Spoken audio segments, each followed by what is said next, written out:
This meeting is being recorded. नमस्कार। आप सभी का स्वागत है साहित्यपीडिया द्वारा आयोजित पुस्तक लोकार्पण कार्यक्रम में। मैं हूं आपकी होस्ट इला राव मित्तल।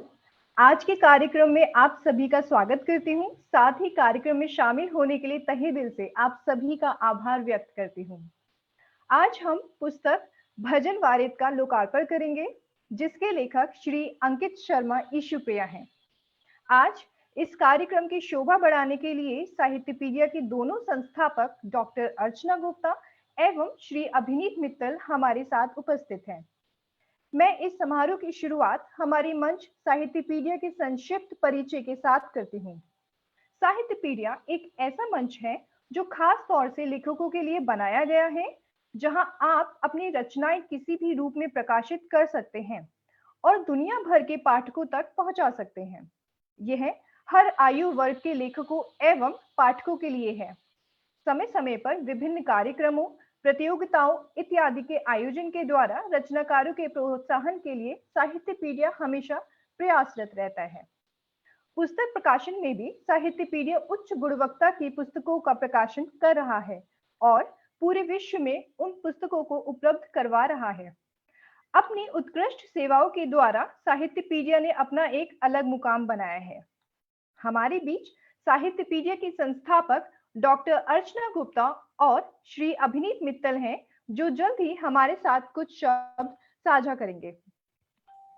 तो आइए इस कार्यक्रम में शुरुआत उन प्रमुख हस्तियों के बहुमूल्य शब्दों से करें, जिन्होंने साहित्यपीडिया का निर्माण किया है और जिनकी दूरदर्शिता एवं अथक प्रयासों ने साहित्यपीडिया को सफलता की ऊंचाइयों तक पहुंचाया है। डॉक्टर अर्चना गुप्ता, जो स्वयं ही एक लेखिका है, साहित्यपीडिया का आधार स्तंभ है। उनकी कई पुस्तकें प्रकाशित हो चुकी हैं, जो विश्व भर में उपलब्ध हैं और पाठकों द्वारा बेहद पसंद की जा रही हैं।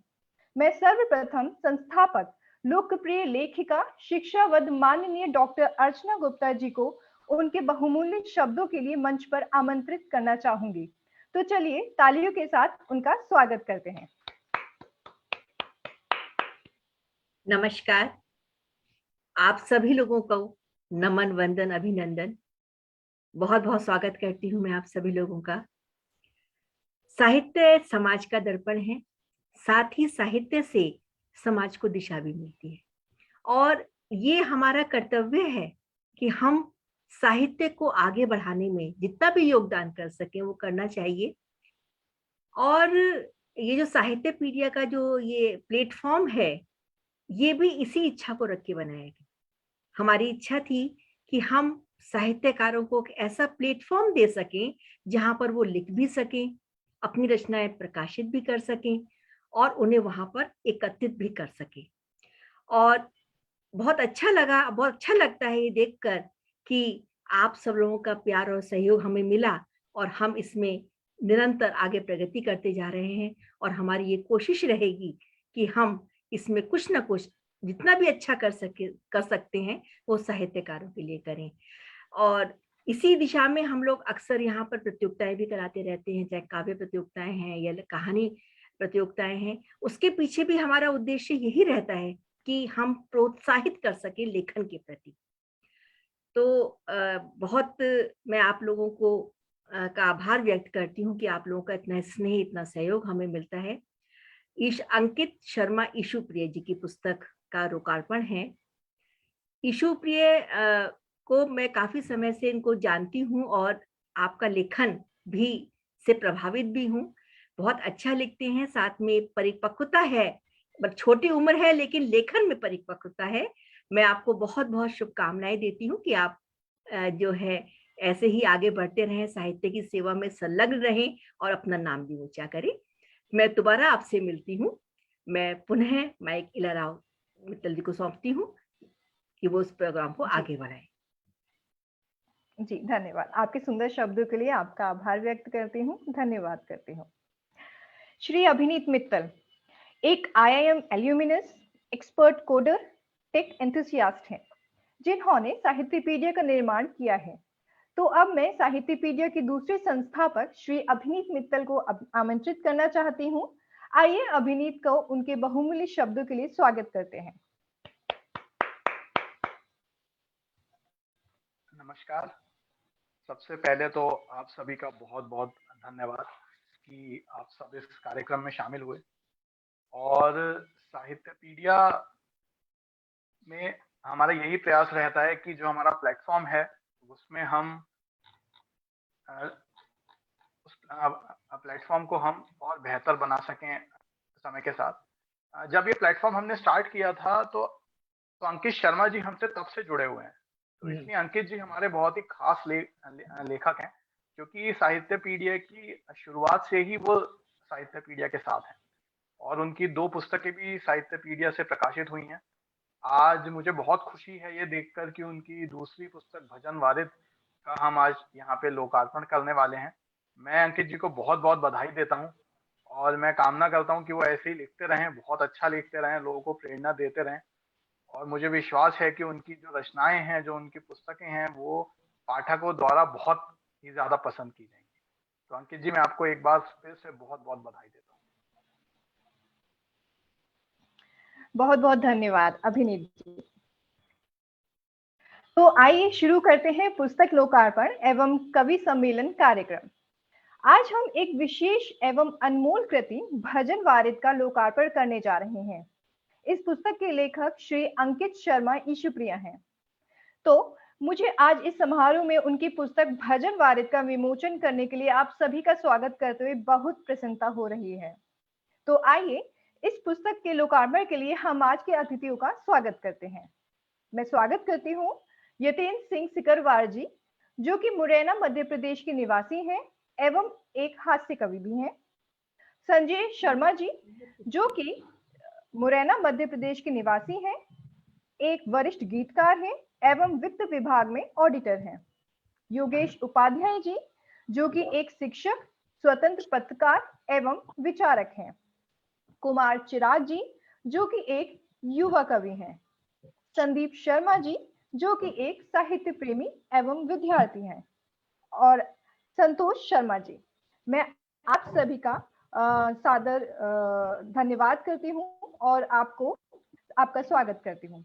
मैं आप सभी को अपना कीमती समय निकालकर इस कार्यक्रम में शामिल होने के लिए बहुत बहुत धन्यवाद करती हूँ एवं आप सभी का स्वागत भी करती हूँ। मेरा सभी अतिथियों से अपने कैमरे ऑन कर ले। मेरा सब अतिथियों से निवेदन है कि प्लीज आप अपने कैमरे ऑन कर लीजिए। जी, मेरा सभी अतिथियों से ये निवेदन है कि पुस्तक को अपने हाथ में लेकर कैमरे के सामने रखें और हम सब मिलकर इस पुस्तक का लोकार्पण करें। तो चलिए इस सुंदर पुस्तक का लोकार्पण करते हैं। कृपया आप लोग पुस्तक को अपने हाथ में लें और कैमरे के सामने पुस्तक को रखें।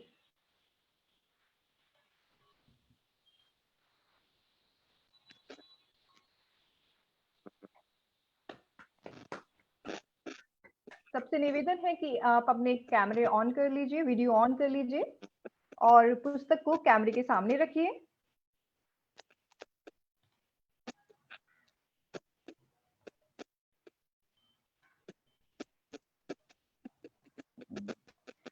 बहुत बहुत बधाई ईशुप्रिया आपको। बहुत बहुत सुंदर, ये एक बहुत सुंदर पुस्तक है। इस पुस्तक को पेपर बैक एवं ई बुक फॉर्मेट्स में दुनिया भर में लॉन्च किया जा रहा है और ये Sahityapedia store, Amazon, Flipkart, Kindle, Google Play, Apple Books, Kobo, Barnes और नोबल सहित पूरी दुनिया के सभी प्रमुख प्लेटफॉर्मों पर उपलब्ध करवाई जाएगी।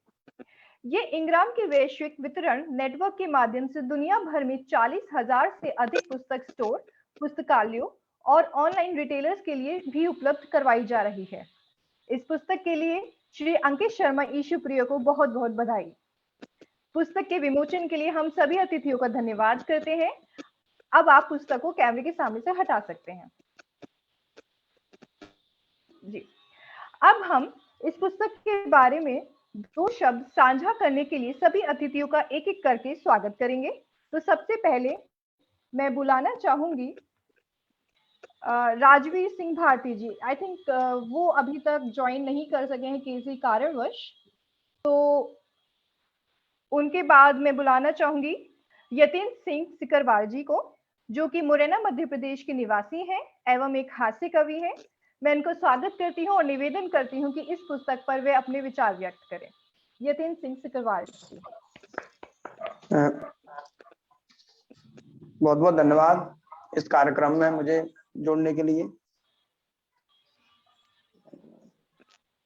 जी, अंकित शर्मा जी की जो रचना है, ये दूसरी किताब है, ये भजन वारिद। काफी भक्ति रस से सराबोर जो पुस्तक है। किसी रचना की समीक्षा कर पाना अत्यंत कठिन कार्य है, उससे भी अधिक कठिन कार्य है किसी पुस्तक की समीक्षा कर पाना। हरि अनंत हरि कथा अनंता, कहें सुनाए बहुविध सब संता। भक्ति रस से सरोवर प्रिय अंकित शर्मा ईश्वरीय की पुस्तक भजन वारिद साहित्य पीडिया प्रकाशन से प्रकाशित होकर हम सबके बीच में है। अंकित सबलगढ़ के रामपुर कला के रहने वाले हैं तथा एमए संस्कृत होकर वर्तमान राजस्थान में शिक्षक के रूप में पदस्थ हैं। भजन वारिद पुस्तक इष्ट से संबंधित वंदनाओं का एक अनमोल संग्रह है। इसमें स्तुति हैं, आरती हैं, भजन हैं, पद हैं और चालीसा हैं। परशुराम चालीसा और बागवाली महा चालीसा इनमें संग्रहित किए हैं। रचनाकार अंकित शर्मा जी की जो कार्य पृष्ठभूमि है वो संस्कृत भाषा को लेकर है। इस कारण इनकी रचनाओं में तत्सम शब्दों की प्रचुरता है, जिससे इनकी रचनाओं में शब्द की लावण्यता भावों की स्पष्ट मुखरता के रूप में अंकुरित होती है। जैसा कि पुस्तक का नाम है भजन वारिद, इसमें आरतियों भजनों के माध्यम से अपने इष्ट के प्रति भक्ति का आह्वान रचनाकार ने किया है और हम सबको ये पुस्तक उपहार स्वरूप भेंट की है, जिसके अंदर हर प्रकार की स्तुति है, सबके सद्भाव और सबकी कुशलता का भाव अंकित ने अपनी रचनाओं में किया है। इष्ट के द्वारा लोक पीड़ा को हरने का आह्वान देखिए कि हम दीन दुखियों के हरो सब कष्ट पीड़ा शोक मां, हम दीन दुखियों के हरो सब कष्ट पीड़ा शोक मां, सद्भाव से पोषित रहे यह देश ऐसा ज्ञान दो, हे शारदे तेरी शरण हम ज्ञान का वरदान दो। लोक मंगल की भावना से ओतप्रोत ये रचनाएं हैं। बागवाली महाकली वंदना में लगने वाली जात का वर्णन करके हमारी लोक मान्यताओं को बखूबी अंकित जी ने अपने इस पुस्तक में उकेरा है। छंद बड़े ही मधुर हैं। मां वाणी की वंदना करते हुए रूपक का प्रयोग भी बड़ा शानदार है। एक उदाहरण देखिए, उर सदन स्वागत में तेरे यह सजाया बार बार, शारदे चरणों में तेरे सिर झुकाया बार बार। यह भक्ति की पराकाष्ठा है कि भक्त असमंजस में है कि ईश्वर से खुद ही पूछ रहा है कि आपके इतने रूपों में से आपका गुणगान किस प्रकार किया जाए। ईश्वर के अनेक नाम हैं लेकिन ईश्वर एक ही है। यह भाव ईश्वरीय जी की कविता में प्रबल है। वो लिखते हैं, राम है तू, घनश्याम है तू, कितने हैं प्यारे नाम तेरे, हाकिम है तू, रहबर है तू, कैसे करूं गुणगान तेरे। कुल मिलाकर बहुत बहुत साधुवाद ईश्वरी जी को इस रचना, इस पुस्तक के लिए, और बहुत बहुत आभार साहित्य पीडिया को कि जिन्होंने इस पुस्तक को हम सब के बीच लाया। और मैं अंत में अंकित ईश्वरीय शर्मा जी का उनके साहित्यिक जीवन के लिए बहुत बहुत शुभकामनाएं प्रेषित करता हूं और वाणी को विराम देता हूं।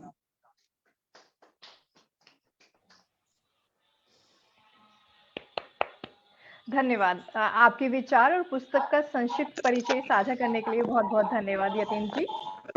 यतीन सिंह जी के बाद मैं बुलाना चाहूंगी संजेश शर्मा जी को, जो कि मुरैना मध्य प्रदेश के निवासी हैं, एक वरिष्ठ गीतकार एवं वित्त विभाग में ऑडिटर हैं। मैं इनका स्वागत करती हूँ और निवेदन करती हूँ कि इस पुस्तक पर वे अपना विचार व्यक्त करें। नमस्ते, आप सुन पा रही हैं मुझे? जी जी जी, आपकी आवाज आ रही है, आप कंटिन्यू करिए। बहुत धन्यवाद। मैं साहित्यपीडिया परिसर का बहुत बहुत धन्यवाद करता हूँ कि इस पुस्तक के विमोचन के लिए मुझे अवसर दिया।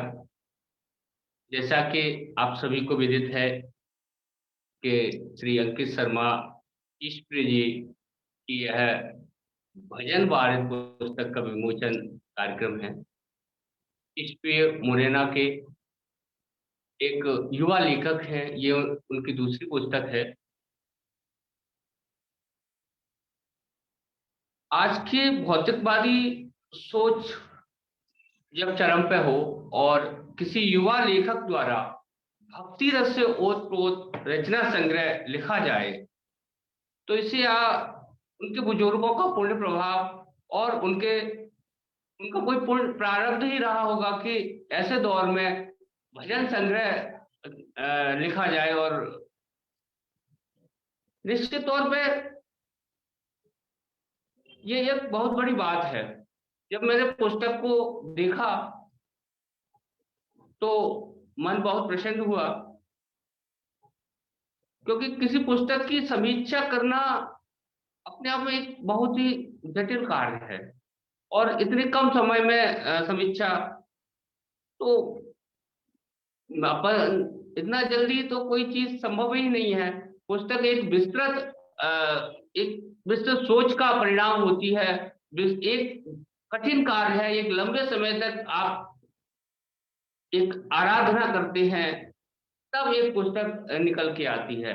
इसमें न केवल एक लेखक का योगदान है, बल्कि उन सब लोगों का योगदान होता है जो उसे प्रिंट करते हैं, जो उसे पब्लिश करते हैं। आप सब लोगों का ये एक बहुत बड़ा कार्य है। मैंने पुस्तक देखी तो उसमें स्तुति है, देवी देवताओं की वंदनाएं हैं, आरती हैं, भजन पद सवैया छंद, ऐसी चीज है जो भक्तों को उनकी पूजा अर्चना में सहयोग प्रदान करेंगी। दूसरी चीज, जैसे किसी चीज का प्रारंभ होता है तो गणेश स्तुति से या गणेश वंदना से प्रारंभ होता है, तो यह विशेष बात वहां उसमें देखने को मिलती है कि शुरुआत पुस्तक की गणेश वंदना गणेश स्तुति से होती है और उसके बाद भक्त फिर क्षमा प्रार्थना भी करता है और उसके बाद सारा पुस्तक संपन्न हो जाती है। पुस्तक में क्योंकि संस्कृत के शिक्षक हैं ईश्वरी जी, तो तत्सम शब्दों का तो प्रचुर मात्रा में प्रयोग उन्होंने किया है। स्वाभाविक ही था, जो हिंदी साहित्य को एक नया आयाम देता है। अब एक छंद देखें कि श्वेत कुंद कांत युक्त चंद्र का श्वेत वस्त्र एवं भूषणों से दीप्त हंस पर सवार मां, शुद्ध भाव श्रेष्ठ भ्रष्ट ज्ञान की मां शारदे, दृष्ट ज्ञानियों की बुद्धि दास की सवार। तो बहुत अच्छे तरीके से उन्होंने तत्सम का प्रयोग किया है। यह पुस्तक भजन गायकों भागवताचार्यों के लिए एक तोहफा हो सकती है। इसमें इतने छंद और भजन संग्रह हैं कि वो गायकों के लिए एक बहुत बड़ा प्लेटफॉर्म हो सकता है। दूसरी बात, उनके अगर कलापक्ष में देखें तो महाराष्ट्र एक उन्होंने रचना लिखी है, उसमें बहुत सुंदर वर्णन किया है। देखिए कि चरण से पद, हृदय से उर, अधर से होठ मिलते हैं। चरण से पद, हृदय से उर, अधर से होठ मिलते हैं, कन्हैया गोपियों के प्रेम के रस में नहाए। और शानदार वर्णन उन्होंने महाराष्ट्र का किया है। वे सूर तुलसी रस खान और बिंदु जी की पीढ़ी को आगे बढ़ा रहे हैं। यह बड़ी बात है इस समय कि इस भक्ति रस की पीढ़ी को आगे बढ़ाना। आज जब श्रृंगार रस की रचनाएं या अन्य तमाम विधाओं की रचनाएं लिखी जाती हैं, ऐसे में उन्होंने भक्त रस की एक पुस्तक हम सबको भेंट की है। निश्चित तौर पे बहुत बधाई के पात्र हैं। पुस्तक को और आगे अगर देखती है तो उनमें कबीर दास जैसी साफगोई भी दिखाई देती है। एक पंक्ति देखे उनकी कि नर रे कौन पंथ अपनाएगा, नर रे कौन पंथ अपनाएगा, सरग नरत्व मिले धरा पर तू काहे अपनाएगा।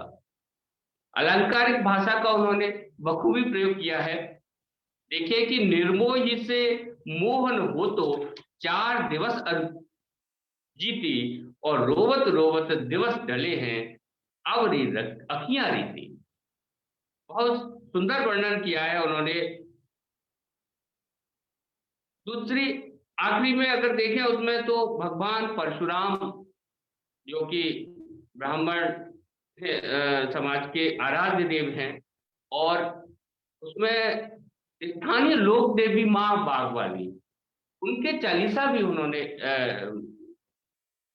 सम्मिलित किए हैं रचनाओं में। तो यह भी जो लोक अंचल के देवी देवता हैं या एक समाज विशेष के देवी देवता हैं, तो उनकी आराधना के लिए और उनकी स्तुति के लिए एक कार्य करेंगी। पुस्तक का प्रिंट बहुत अच्छा है, बहुत पेपर बैग में प्रिंट हुआ है, और इसके लिए साहित्यपीडिया की जो टीम है, आप सबको बहुत बहुत धन्यवाद, बहुत बहुत बधाई। आप ऐसे ही युवा लेखकों को प्रकाश को एक पॉइंट प्रकाशन प्लेटफॉर्म उपलब्ध कराते रहेंगे और साहित्य को आगे बढ़ाते रहेंगे। बहुत बहुत धन्यवाद। जय भारत, जय हिंद।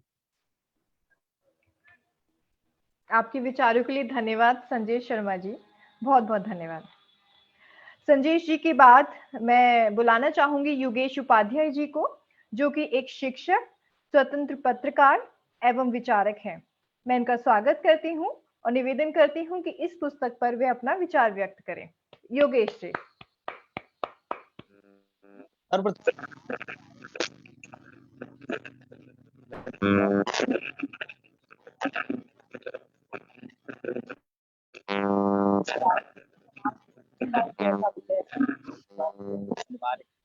और इसके साथ ही आज बड़े ही क्षेत्र के लिए हर्ष का विषय है कि हमारे सबलगढ़ तहसील के ही निवासी, कृपया आप अपना वीडियो ऑन कर लें। योगेश जी, वीडियो ऑन है? जी जी जी, आप अब दिखाई दे रहे हैं जी। अच्छा, अभी दिख रहा है क्या? आपका फिर से वीडियो ऑफ हो गया है योगेश जी। नेट प्रॉब्लम लग रही है कुछ।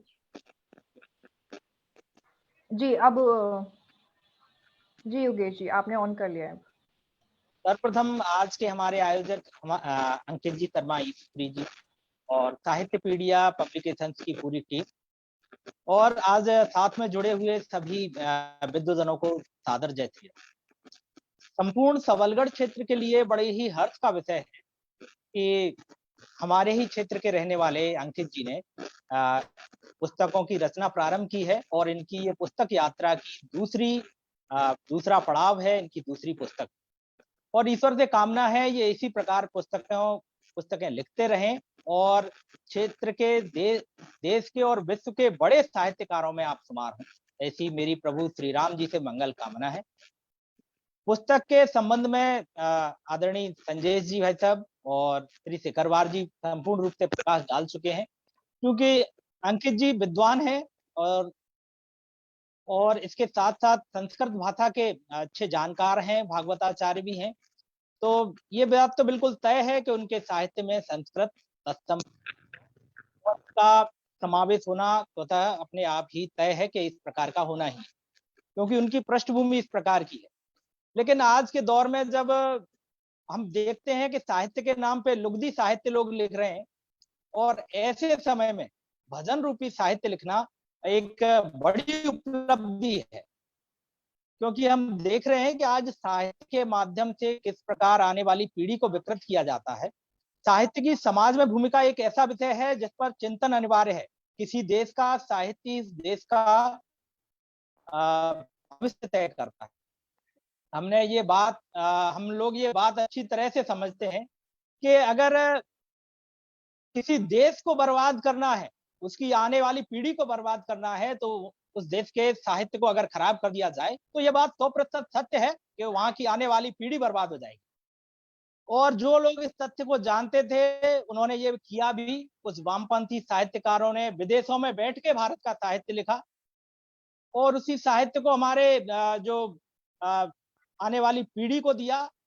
हमारे स्वतंत्रता के बाद जो देश के शिक्षा मंत्री हुए वो भी कहीं ना कहीं ऐसी पृष्ठभूमि थे जो चाहे आप अगर आप पूरे लेंगे शुरू से लेके और लगभग 30 वर्ष तक 1947 से 77 तक, तो 5 अपने देश के शिक्षा मंत्री ऐसे रहे जो कुछ लोगों को लगेगा कि ये कुछ अलग तरह की बात है, अटपटी बात है, अपने यहाँ इस तरह की बातें करना अच्छा माना भी नहीं जाता है। लेकिन मौलाना अबुल कलाम आजाद जी से लेके 5 साहित्यकार ऐसे हुए जिनकी कहीं ना कहीं बचपन की शिक्षा, जैसे अंकित जी की शिक्षा किसी गुरुकुल में हुई, तो आज उनके साहित्य में और उनकी सोच पे हम अपने धार्मिक प्रवृत्ति का छाप देखते हैं। तो उनकी जो शिक्षा थी वो कहीं ना कहीं ऐसे स्थानों पे हुई जहां इस्लामिक छाप अधिक थी। और हम देखते हैं कि आज सीबीएसई के आप साहित्य देखें तो साहित्य में अंकित जी की पुस्तक पर काफी सारा चिंतन हो चुका है, लेकिन एक अति आवश्यक चिंतन करना भी जरूरी है कि हम देखते हैं कि कई कई जगह ऐसा दिखता है कि वहाँ एक धर्म विशेष के लोगों को अच्छा बताया जाता है और हमारे लोगों को थोड़ा सा उनसे कमतर दिखाने का प्रयास किया जाता है। मुझे मेरे एक मित्र हैं जैन साहब, उन्होंने मुझे बताया कि इस तरह की सीबीएसई की पुस्तकों में इस तरह की एक विकृति, तो मैं वो समझ में ध्यान में आया कि कहीं ना कहीं शुरू से इस तरह का डालने का प्रयास किया गया है कि लोग साहित्य के माध्यम से लोगों की मानसिकता पे ऐसा प्रहार किया जाए कि वो जो एक एहसास से कम तरीका लोग शिकार हो जाएं और खुद को हीन माने। आगे जो बातें थोड़ा सा इन पे ध्यान रखने की आवश्यकता है कि हमारे बच्चे जो पढ़ रहे हैं वो किस तरह का साहित्य पढ़ रहे हैं, तो विद्यालयों में क्या दिया जा रहा है। और भजन वारिद जैसी जो पुस्तकें हैं, मैं तो चाहूंगा कि इन पुस्तकों को जो अंकित जी ने जो पुस्तक लिखी है, बहुत समय से मुझे नहीं लगता कि किसी ने इस विषय पे भजनों संबंधी पुस्तक लिखने के बारे में सोचा भी हो, क्योंकि इस तरह की पुस्तक लिखना और कहीं ना कहीं आदमी को नॉन साहित्यिक बैकवर्ड दर्शाता है कि क्या भजन लिख रहे हो यार, क्या भजन क्या लिखना है, कुछ आप ऐसा कुछ लिखिए जैसे हैरी पॉटर है, आप कुछ हॉरर लिखिए, थ्रिलर लिखिए, सस्पेंस लिखिए, या ऐसा लिखिए जो लिखने में अटपटा हो। आज हम देख रहे हैं कि कुछ एलजीबीटी के उस पे पुस्तकें आने लगी हैं। क्या आप सामाजिक किसी की कुछ मानसिक विकृत लोगों को आप उनको आगे लाने के लिए, उनको प्रोत्साहित करने के लिए काम करेंगे क्या? तो ये सब बातें हमें समझनी पड़ेंगी। मैंने कहीं सुना था कि एक बार मिस्र पर हमला हुआ तो वहां के लोगों ने देखा कि हमारी हार तय है, तो उन्होंने सोने चांदी और आभूषणों को एकत्रित करके नहीं भागे वो लोग, उन्होंने अपनी पुस्तकों को एकत्रित किया। उन्होंने अपनी पुस्तकों को उस प्रकार संरक्षित किया जैसे वो किसी बहुमूल्य हीरे मोतियों के खजाने हैं, इस प्रकार उन्होंने इन पुस्तकों को संरक्षित किया। आज हम अपने यहाँ देखते हैं कि आप तहसील स्तर पर तो बड़ी बात है, ग्रामीण पंचायत स्तर पर तो बड़ी बात है, आज हम जिला स्तर पर भी हम देखते हैं कि कोई बड़ी ऐसी पुस्तकालय हम नहीं पाते जिन पर हम अपनी किन्हीं बातों का अपन रेफरेंस ले सकें, जहां अपनी अगर जहां कोई चाहे कि वहां पुस्तकें अच्छी संख्या में उपलब्ध हों, इस प्रकार का कोई तो एक आवश्यकता है वर्तमान समाज की कि हर तहसील स्तर पर, जिला स्तर पर भव्य पुस्तकालय हो जिनमें लाखों लाखों की संख्या में पुस्तकें हों, और छोटे छोटे पुस्तकालय तो ग्राम पंचायत स्तर पर भी हों। ये एक आज ये जो मंच है इसके माध्यम से, और अगर ऐसा होगा तो मैं ये भी मानता हूं कि साहित्यपीडिया पब्लिकेशंस के लिए भी छापने को बहुत सारी पुस्तकें फिर मिलने वाली। तो कहीं ना कहीं मैं चाहूंगा कि साहित्यपीडिया की पूरी टीम इस विषय को भी आगे बढ़ाए। हम देखते थे पुराने समय में कि राजा महाराजाओं के दरबार में भी जो साहित्यकार होते थे वो केवल साहित्य सृजन करते थे, उनकी आजीविका की चिंता तत्कालीन रियासतें किया करती थी। आज साहित्यकार को इस प्रकार का मानसिकता बना दी गई है, साहित्यकार होगा बेटा गरीब रहेगा तो भूखे मर जाएगा, साहित्य सृजन नहीं करना, समाज के लिए कुछ उपयोगी तुम्हें लिखने की जरूरत नहीं है, वो सब वामपंथी लोग देख लें, या अन्य जो लोग जिनने ठेका ले रखा है, आयातित जो इम्पोर्टेड जो खरीदे हुए लेखक हैं, वो सब लिख लेंगे, कैसे लोगों के दिमाग में क्या डालना है वो सब लिख लेंगे। और लेकिन आज हम देखते हैं कि न तो राज्य सरकारें और न ही केंद्र सरकार जो साहित्यकार हैं उनको पूरे समय वो साहित्य लेखन करें, अपनी जो उनके पास जो माँ सरस्वती की विशेष कृपा है उसका उपयोग करके समाज को अधिक से अधिक वो दे सकें, उसके लिए सरकारें प्रबंध करें। और अगर हम और पीछे जाएंगे, साहित्य का महत्व अगर हम समझेंगे तो हम देखते हैं कि जो मुगल आक्रांत आए, जैसे हम सुनते हैं बख्तियार खिलजी का नाम एक सुनते हैं, उन्होंने जो उस तत्कालीन उस समय का साहित्य था, एक लाखों पुस्तकों का संग्रह ऐसा बताया जाता है कि उस तत्कालीन नालंदा में था, और उन्होंने उसमें धन दौलत लूटने के साथ उन्होंने जो किया कि हम किस प्रकार इन पर सबसे बड़ा प्रहार कर सकते हैं, उन्होंने सबसे पहले उन पुस्तकालयों में आग लगाई। ऐसा कहते हैं कि उसमें इतनी पुस्तकें थी कि 6 माह तक उस पुस्तकालय में जो थी आग जलती रही, और उसके नाम पे आने वाली सरकारें उसके बाद क्या करती हैं, बख्तियार खिलजी के नाम से एक स्टेशन का नाम रख देती है। देखो कितना महान काम किया था एक व्यक्ति ने कि उसके नाम से स्टेशन तो बंद, अभी कुछ समय पहले उस स्टेशन का नाम बदला गया है, और उस जो हमारे देश के साहित्यकार को नष्ट करने का जो जिसने दुष्कृत्य किया था, जो जिससे मैं कहता हूं कि इससे बड़ा नुकसान कोई और पहुंचा नहीं सकता, बख्तियार के नाम को हटाया है। और मुझे लगता है कि इतना ही आज के लिए काफी होगा, थोड़ा सा। और इसके साथ ही मैं पुनः अपने अंकित शर्मा जी को बहुत बहुत कोटि कोटि बधाइयां दूंगा, कोटि कोटि साधुवाद भेजना चाहूंगा कि उन्होंने आज के समय में जहां लुगदी साहित्य को साहित्य समझा जाता है, जहां जो नहीं लिखना चाहिए वो समझा जाता है, ऐसे समय में उन्होंने भजन जैसी विषय को चुना, और जिसे एक तरीके से प्रति कहीं ना कहीं लोग कुछ जो हमको आत्मतुष्ट जो प्रगतिवादी तथाकथित प्रगतिवादी हैं जो स्वयं को मानते हैं, उनकी थोड़ा सा आवाज आ रही है जी, जो प्रगतिवादी साहित्यकार स्वयं को मानते हैं उनकी ओर किसी प्रकार का ध्यान न देते हुए अंकित जी ने ये जो सृजन किया है, मैं पुनः उसके लिए एक बार हृदय की गहराइयों से पुनः बधाई दूंगा। साथ ही साहित्यपीडिया की पूरी टीम, अभिनीत मित्तल जी जिन्होंने ये एक नेक कार्य किया है कि अंकित छोटे शहरों से आने वाले लोग भी अपनी पुस्तकें आज प्रकाशित करवा पा रहे हैं। नहीं तो एक समय था जहां पुस्तक प्रकाशित करवा पाना ही अपने आप में एक बड़ा युद्ध था। और बाकी इलाजी हैं संजय जी, अपने चिकरवार जी, सभी को पुनः कोटि कोटि धन्यवाद। जय श्री राम, वंदे मातरम। धन्यवाद योगेश जी। योगेश जी के बाद मैं बुलाना चाहूंगी कुमार चिराग जी को, जो कि एक युवा कवि हैं। मैं उनका स्वागत करती हूँ, निवेदन करती हूँ कि वे भी इस पुस्तक पर अपना विचार व्यक्त करें। चिराग जी। चिराग जी अभी उपस्थित नहीं है, आई थिंक वो उन्होंने स्टार्टिंग में तो ज्वाइन किया था।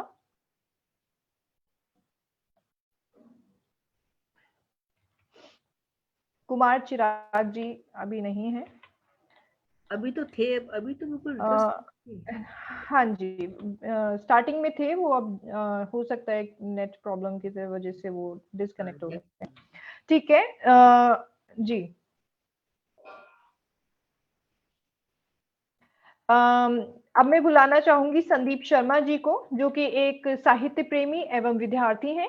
मैं उनका स्वागत करती हूँ और आपसे निवेदन करती हूँ पुस्तक के बारे में आप कुछ विचार व्यक्त करें। संदीप जी।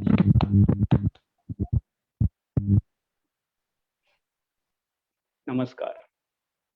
माँ वीणा वादनी और आदि कवि वाल्मीकि जी को नमन करते हुए मैं हिंदी साहित्य के महान आलोचक और निबंधकार गजानन माधव मुक्तबोध की भूमि की ओर से आप सभी को नमन करता हूँ।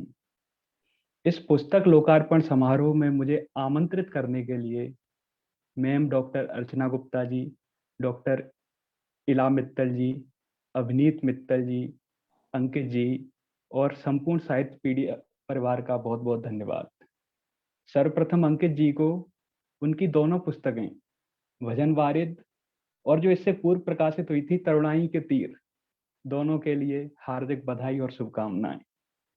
आप सभी के बीच उपस्थित होकर मुझे हिंदी के उपन्यास सम्राट मुंशी प्रेमचंद्र के गोदान उपन्यास की वो पंक्तियां याद आ रही हैं जिसमें वो कहते हैं कि लिखते तो वो लोग हैं जिनके अंदर दर्द है, अनुराग है, लगन है, विचार है। वो क्या लिखेंगे जिन्होंने भोग और विलास को अपना जीवन बना लिया है। और एक शायर की भी कुछ पंक्तियां हैं कि धूल जैसे कदम से मिलती है, जिंदगी रोज हमसे मिलती है। आज कितने ही लोग हैं दुनिया में जिन्हें शोहरत कलम से मिलती है। तो उसी कलम को अपने हाथ में थामकर सामवेद से शुरू हुई कभी न छरित होने वाली गीत परंपरा में एक नई परिभाषा गढ़ने का जो प्रयास अंकित जी कर रहे हैं वो सराहनीय है। मैं पिछले कई वर्षों से अंकित जी को जानता हूं और लगभग पिछले 10 वर्ष से सोशल मीडिया, फेसबुक, व्हाट्सएप और दैनिक पत्र पत्रिकाओं के माध्यम से अंकित जी की रचनाएं पढ़ता रहता हूं। मुझे हाल ही में अंकित जी से भजन वारिद और तरुणाई के तीर प्राप्त हुई। मैं दोनों पुस्तकें पढ़ चुका हूं और दोनों पुस्तकें पढ़ने के बाद मैं ये कहना चाहूंगा कि आज के दौर में जब सोशल मीडिया, फेसबुक और व्हाट्सएप पर कविता तुकबंदी की वस्तु बनकर रह गई है, ऐसे समय में व्याकरण निष्ठ रचना करना वास्तव में उत्कृष्ट कार्य है। भजन वारिद के पद, स्तुतियां पढ़ने के बाद मुझे आचार्य रामचंद्र शुक्ल की वो बात याद आई जो उन्होंने बिहारी जी के लिए कही थी कि बिहारी जी के दोहे दोहे नहीं, रस की बूंदें हैं। तो मैं वही अंकित जी के लिए कहना चाहता हूं कि ये पद, स्तुतियां, ये गीत नहीं, ये रस की बूंदें हैं और जो भी इनमें नहाएगा कृष्ण भक्ति धारा में सराबोर हो जाएगा। मैं अंकित जी के लेखन कौशल के एक बात को बताना चाहूंगा कि जिस तरह की व्याकरण निष्ठता, छंदों का प्रयोग, अलंकारों का प्रयोग और तत्सम शब्दावली आज अन्यत्र दुर्लभ है।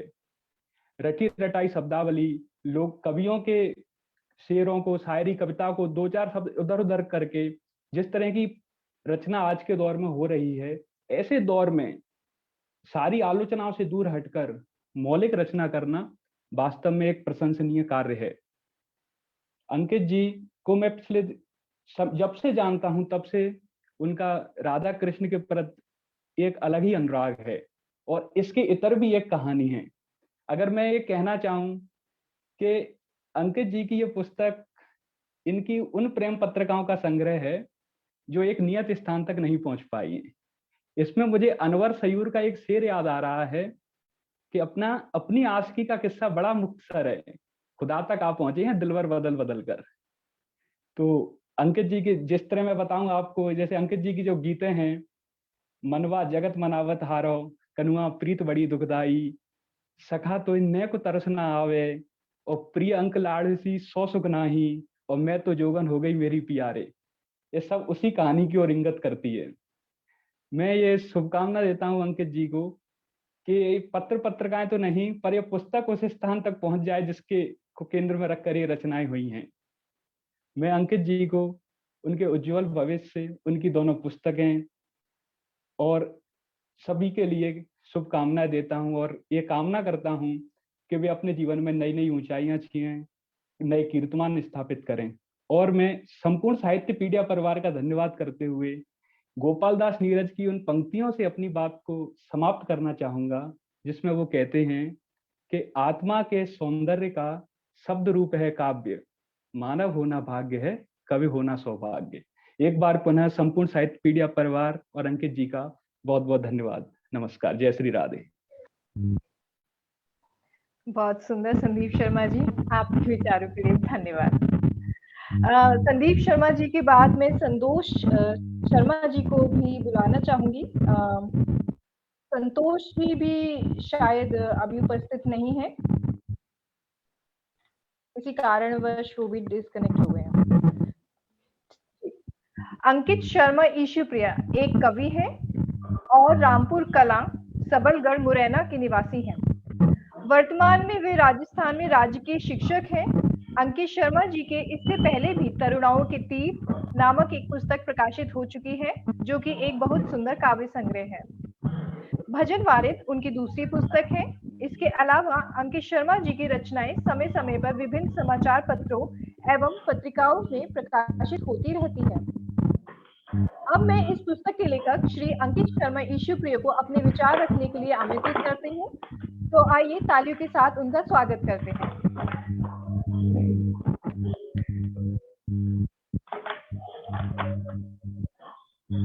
नमस्कार।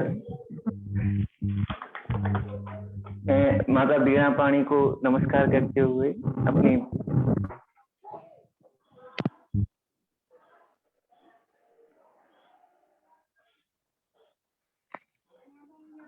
हेलो जी अंकित जी मैं माता बीणा पाणी को और मंच को नमस्कार करते हुए अपनी बात आगे बढ़ाता हूँ। एक पुस्तक प्रकाशित होना किसी भी लेखक का एक स्वप्न सा होता है, और साहित्यपीडिया प्लेटफॉर्म ने साहित्यपीडिया ने मुझे एक प्लेटफॉर्म प्रदान करके ये स्वप्न पूरा करने में योगदान दिया है।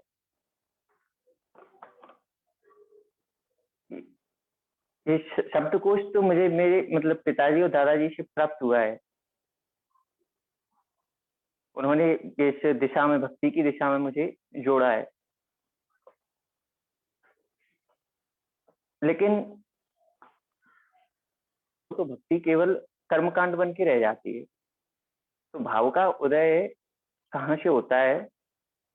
तो मैं दो पंक्तियों में ये बताना चाहूंगा कि भावों का आकाश दिए हैं, भाव न देने वाले लोग, और सदा वेदना से उपजा है मन में कविता का संयोग।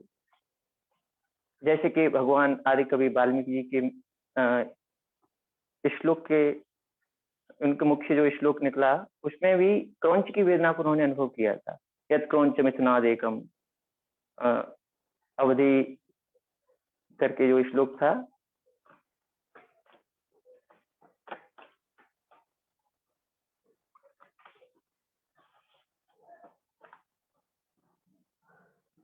वैसे मेरी पुस्तक का परिचय यतेंद्र जी ने और संजय जी ने पहले दे दिया है। इसमें अलग अलग लगभग 10 साल का परिश्रम का ये परिणाम है, ये पुस्तक भजन वारित। इसमें समय समय पर जो स्तुतियां यानी जो भाव मन में आए, उनको मैं लिखता रहा, और ये स्वतः ही एक पुस्तक का रूप इन्होंने ले लिया।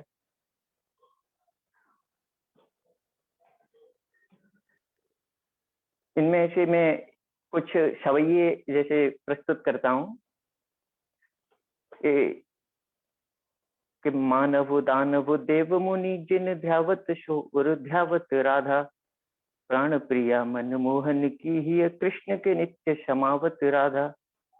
गीता सिखावत के विश्व को मोहन, श्याम को प्रेम सिखावत राधा, और भई सब तृप्त पिए पर कृष्ण को प्रेम पचावत राधा। ये भक्ति और प्रेम मार्ग लगभग सेम है, एक जैसा ही है। तो इसमें अपने ऐसे भाव रखे हैं मैंने,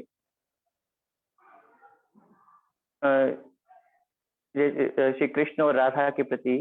राधा जी को जैसे ठकुरानी शब्द से संबोधित किया है ज्यादातर। तो जैसे अभी लॉकडाउन में जैसे कुछ पद सवैये बने थे, तो इसमें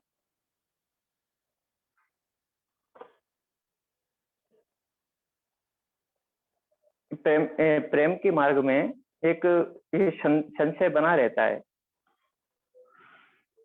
कि इस मार्ग पर मान्यताएं ज्यादा हैं, यथार्थ थोड़ा कम है। तो कभी कभी जैसे अत्यधिक निराशा होती है, तो मन को ऐसा लगता है कि जैसे ठकुरानी जी ने प्रार्थनाओं से इरिटेट होकर जीवन का स्टेटस जैसे म्यूट कर दिया हो। तब ऐसे छंद निकलते हैं कि सबरे जग रूठत तो बन जाय, बने न जरा ठकुरानी के रूठ हैं।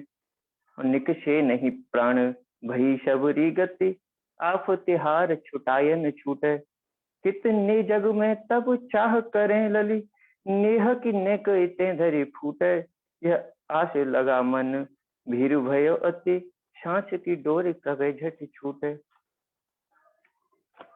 और ऐसे ही जैसे चैतन्य महाप्रभु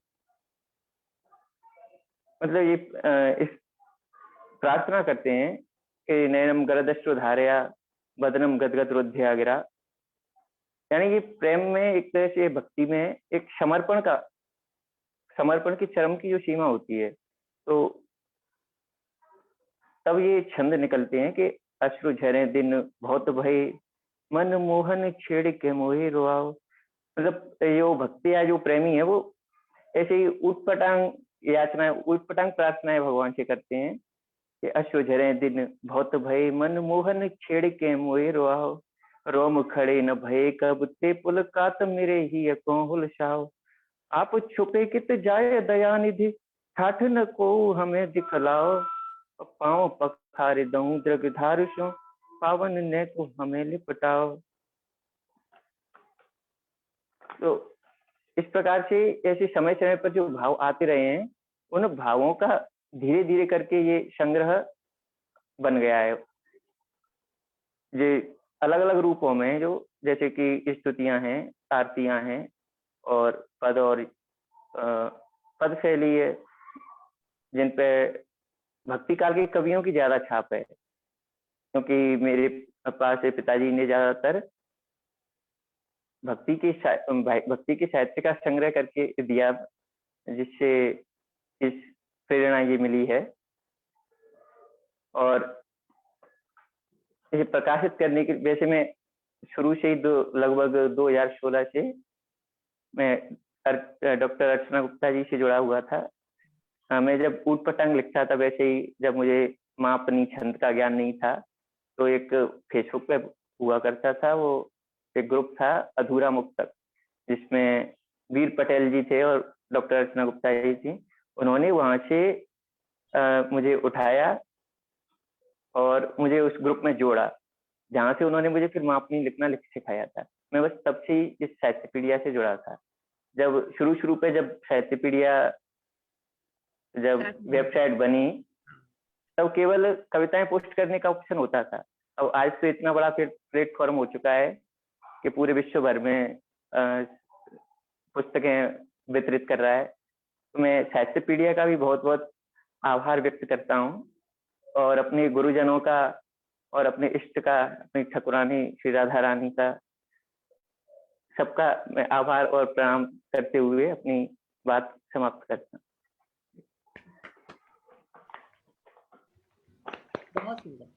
आपके अनुभव, विचार और आपकी पुस्तक के बारे में आपने बताया, उसके लिए धन्यवाद अंकित जी। मुझे विश्वास है कि अधिक से अधिक लोग आपके लेखन को पढ़ेंगे और पसंद करेंगे। साथ ही साथ आशा करती हूँ कि ये पुस्तक सभी पाठकों के लिए प्रेरणादायक रहेगी। बहुत बहुत शुभकामनाएं आपको। तो इसके साथ ही हम पुस्तक के विमोचन का कार्यक्रम समाप्त करते हैं और दिन की अगली हाईलाइट कवि सम्मेलन शुरू करते हैं। मैं आप सभी को एक एक करके अपनी कविता प्रस्तुत करने के लिए आमंत्रित करूंगी। आप सबसे निवेदन है कि अपनी कविता सुनाते समय अपना ऑडियो और वीडियो दोनों ऑन रखें। साथ ही साथ 3 मिनट की समय सीमा का ध्यान रखें, जिससे सबको अपनी कविता सुनाने का समान अवसर प्राप्त हो सके। तो इस आयोजन का प्रारंभ करते हैं साहित्यपीडिया की संस्थापक डॉक्टर अर्चना गुप्ता जी की कविताओं से। तो आपका स्वागत करती हूँ मैं।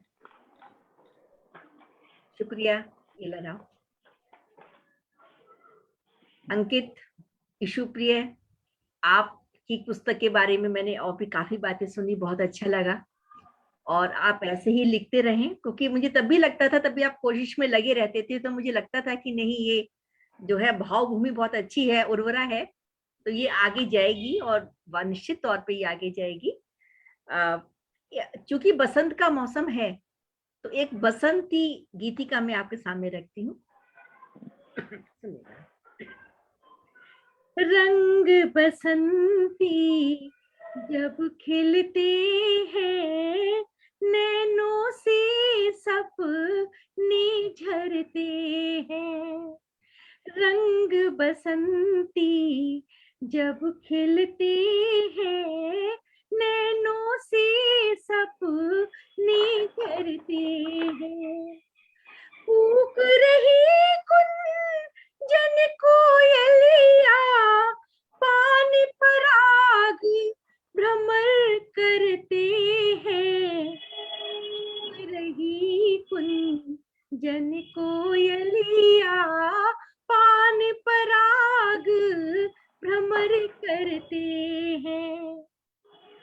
शीत लहर से पा छुटकारा खिले खिले से मन हंसते हैं।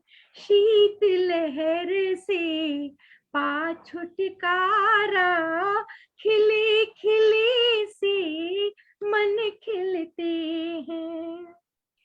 कली महकती हवा बहकती गीत मधुर कवि मन रचते हैं। कली महकती हवा बहकती गीत मधुर कवि मन रचते हैं। दुल्हन रूप धरा धरती ने पिया मिलन को मन चलते हैं। दुल्हन रूप धरा धरती ने पिया मिलन को मन चलते हैं। मन उपवन यूं गन यूं महके मन का सारा दुख हरते हैं। वन उपवन आंगन यूं महके मन का सारा दुख हरते हैं। और इसका आखिरी है, मात अर्चना पूजन करके, मात अर्चना पूजन करके हम अपना मंगल करते हैं। मात अर्चना पूजन करके हम अपना मंगल करते हैं। रंग बसंती जब खिलते हैं नैनों से सपने झरते हैं। बहुत बहुत आभार आप लोगों का सुनने के लिए। बहुत बहुत सुंदर गायन और काव्य, धन्यवाद। इसके बाद सुनते हैं श्री अंकित शर्मा ईशुप्रिय जी को अपनी कविता सुनाने के लिए। तो मैं आमंत्रित करती हूँ अंकित जी को। जी, इस बार मैं अपनी पहली वाली पुस्तक तरुणाई के तीर से एक गीत प्रस्तुत करूंगा। स्वागत।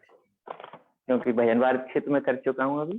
जी बिल्कुल, स्वागत है। तो एक विरह भाव का गीत है कि अग्नि परीक्षा से गुजरा है जिसने दिल से प्यार किया, प्रेमी मन का तर्कशील जग ने केवल प्रतिकार किया।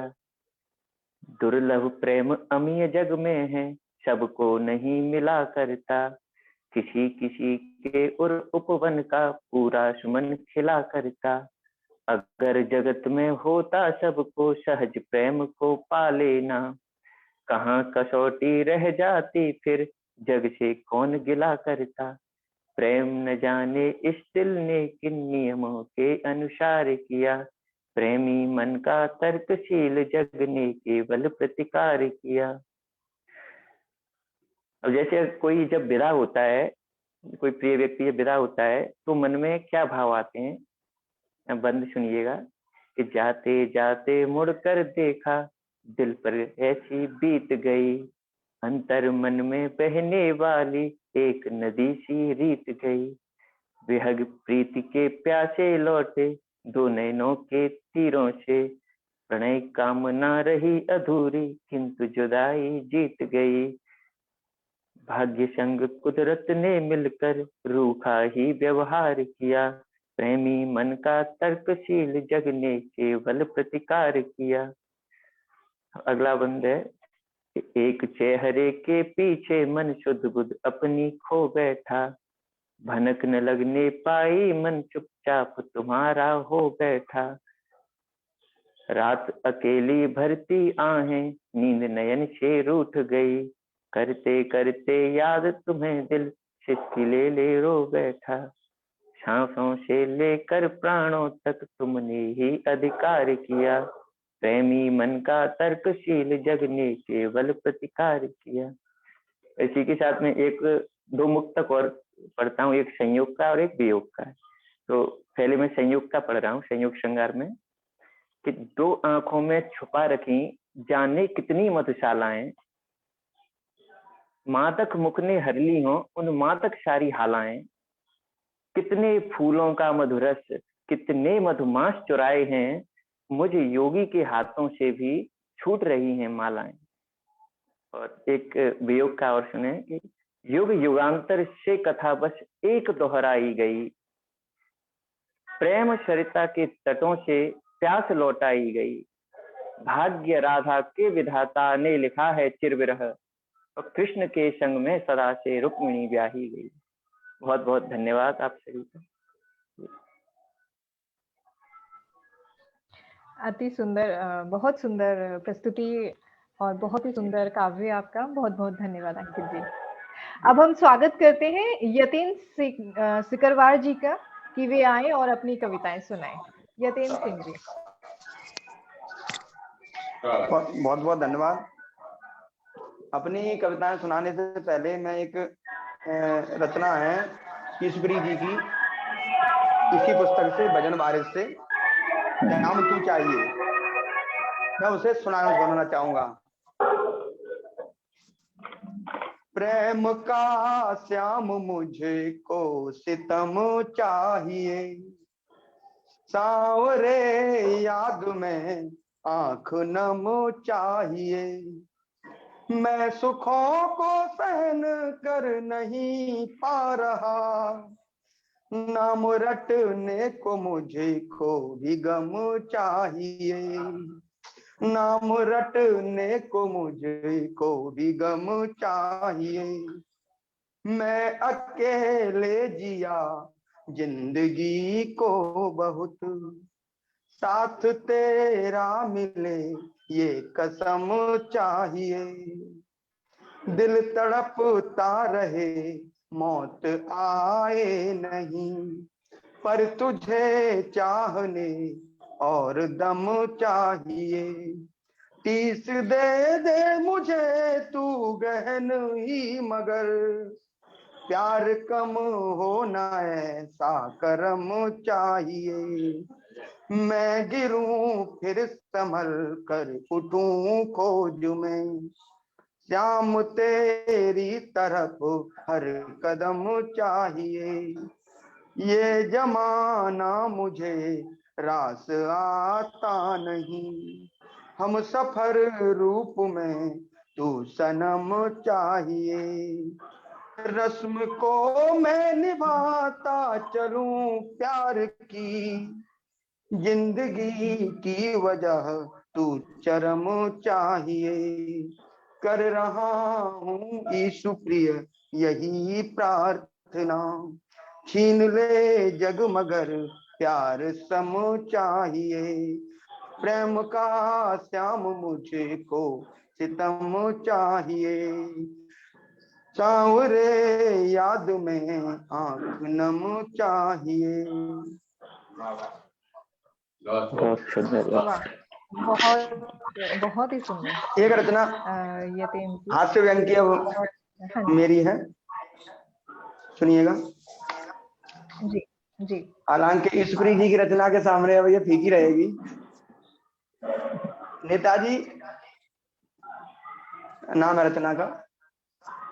4 साल में पहली बार नगर आए नेताजी से मिलने एक नवयुवक स्टेज पर पहुंचा। स्टेज पर बैठे नेताजी से पूछा, नेताजी जीवन बड़े कष्ट में कट रहा है, अभी तक पानी नहीं मिल रहा है। नेताजी ने पीए की ओर देखा, पीए ने निकाला अपना लेखा, बोला इलेक्शन के वायदों के मुताबिक कनेक्शन दे दिया है, आगे पानी भी दे देंगे अगर आप आगामी चुनाव में नेताजी को भारी मतों से जिता देंगे। बहुत बहुत धन्यवाद। जय हिंद, जय भारत। धन्यवाद, बहुत सुंदर, बहुत सुंदर यतीन जी। यतीन जी के बाद अब मैं निवेदन करूंगी संजेश शर्मा जी को कि वे आए और अपनी कविताएं सुनाएं। संजेश जी।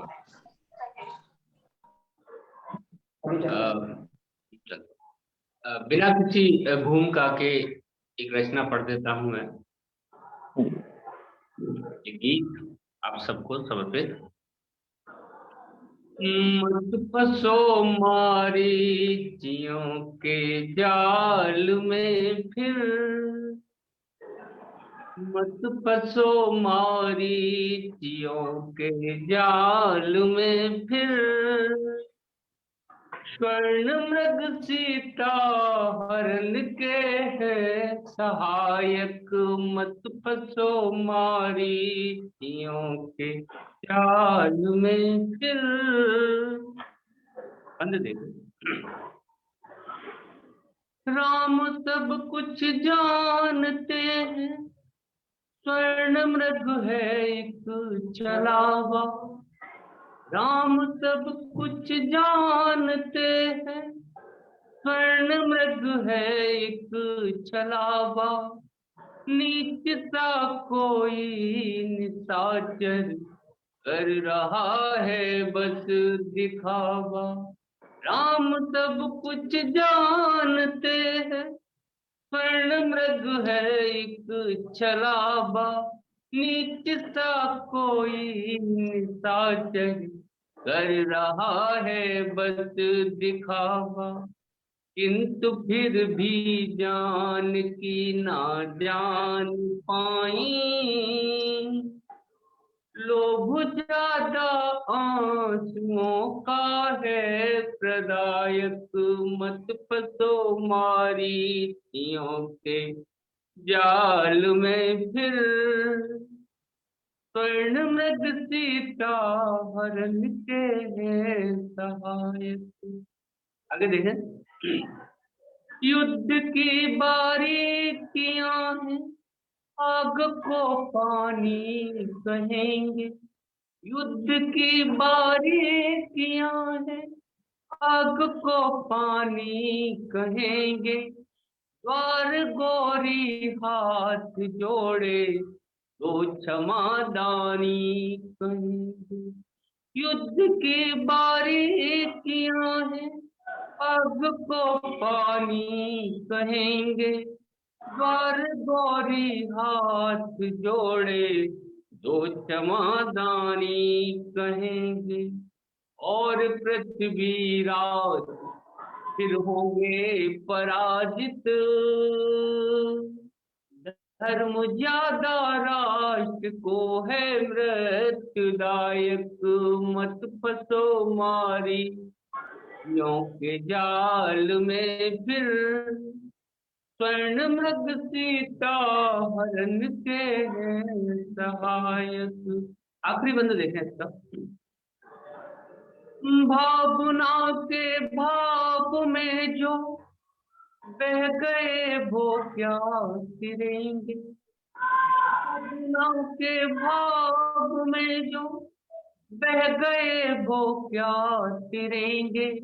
इंद्र पौरुषहीन होकर सिर झुकाए फिर फिरेंगे। भावना के भाव में जो बह गए वो क्या सिरेंगे।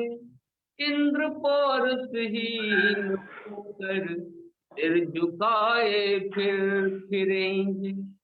तुम भी होंगे कलंकित चाप से फिर,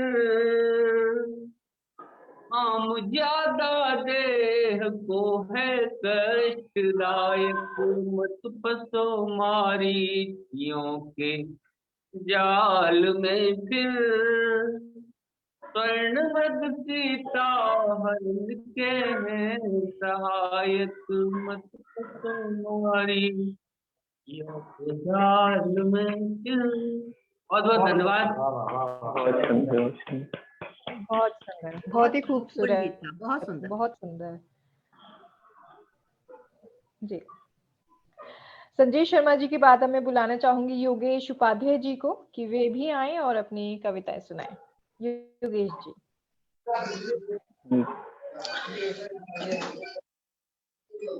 बिना भूमिका के ही प्रारंभ करूंगा।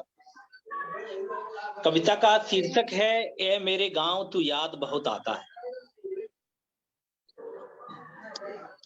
ए मेरे गांव तू याद बहुत आता है, हम कहीं भी रहें लेकिन हर रोज ये मेरे गांव तू याद बहुत आता है। मैं तो नहीं बच सका लेकिन तू मुझ में बसा है कहीं, मेरी हर बात में शख्सियत में तेरा वजूद नजर आता है। हम कहीं भी रहें लेकिन हर रोज ये मेरे गांव तू याद बहुत आता है। तेरी गलियों की धूल में खेलना, वो बरगद की डाल पर झूलना, हर सुबह चिड़ियों की चहचहाहट का उत्सव गान, पेड़ों की ओट से झांकते दिनकर का आगमन, नदी पर धूप की किरणों से बने इंद्रधनुष, जंगल को जाते पशुओं की हलचल, पीपल वाले मंदिर की घंटियों की टनटन, माँ का दुलार कर जगाना और हमारी कुनमुन। हम कहीं भी रहें लेकिन हर रोज ये मेरे गांव तू याद बहुत आता है।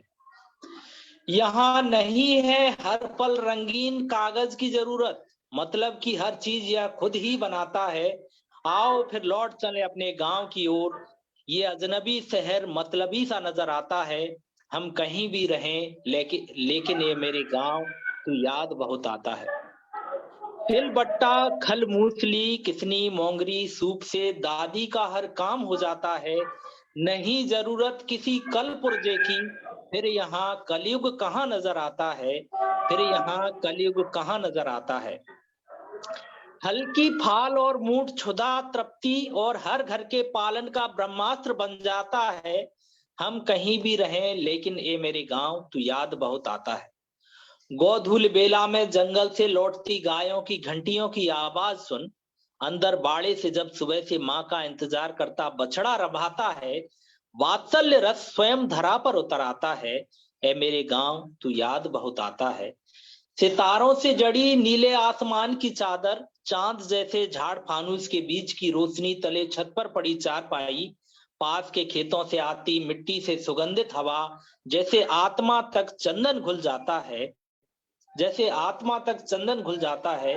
ए मेरे गांव तू याद बहुत आता है। गहरी नींद के सागर में डूब स्वप्न सरोवर में डुबकी लगा, मन कहीं परियों के लोक हो आता है। ए मेरे गांव तू याद बहुत आता है।